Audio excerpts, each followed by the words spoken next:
अदनान, मुझे कुछ तो बताओ ना, तुम क्या करना चाह रहे हो? ऐसा ख्याल रख रहे हो ना? मैं अभी हवेली से बाहर आया हूँ। अमानत मेरे पास है।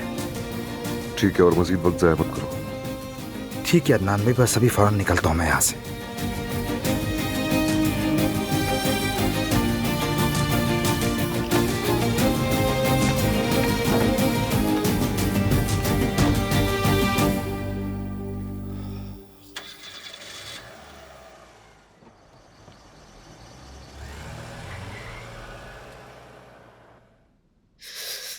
इस बार मैं कैसे बचूं? क्या करूं मैं, क्या करूं? हैं? यहाँ क्या कर रही हो फरीहा? एक मिनट, तुम एक काम करो, तुम खुद इनके मुंह से सुन लो, ये कुछ बताना चाहती हैं तुम्हें, बता दीजिए। मुझे पता चला है कि तुम प्रेग्नेंट नहीं हो। तुम्हें तो ये सुनकर खुशी हुई होगी ना? बहुत अच्छी बात है। अब अब्बास के साथ सुकून से रहो, खुशी मनाओ तुम भी। मुझसे अब्बास का जिक्र मत करो। वैसे भी अंतालिया गया है वो मीटिंग में।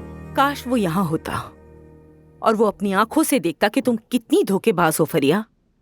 धोखेबाज हो, सुन लो। जानती हो, तुमने ये ड्रामा करके हम सबको बहुत अजियत दी है। रोज यही तमाशा किया कि तुम्हारा बच्चा मरने वाला है। मुझे खुद की नजरों में गिरा दिया तुमने। क्यों बोला तुमने ये झूठ फरिया? लेकिन मैं भी यही समझ रही थी कि मैं प्रेग्नेंट हूँ। झूठ? देखो तो जरा, कसम से ही अभी भी झूठ बोल रही है। इसको सब पता था कि ये प्रेग्नेंट नहीं है। वो बावर्ची खाने में काम करने वाली औरत दोहा है ना, उसने हमें सब बता दिया था कि ये प्रेग्नेंट नहीं है। बेवकूफ बनाती रही है सबको ये लड़की। तौबा है। अब तो झूठ बोलना बंद कर दो तुम, बेशरम बेहया लड़की।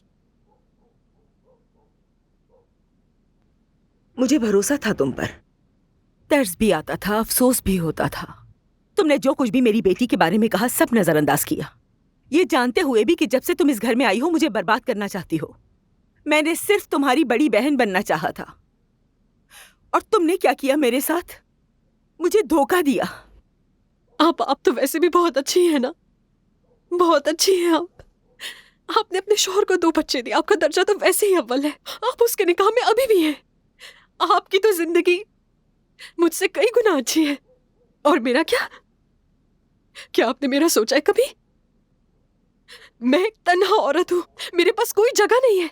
अगर आप भी मुझे सवेली से निकाल देंगे तो मेरे पास जाने के लिए कौन सी जगह है? मैं क्या करती मुझे बताएं? क्या आपको एहसास है कि मायूसी कैसी होती है?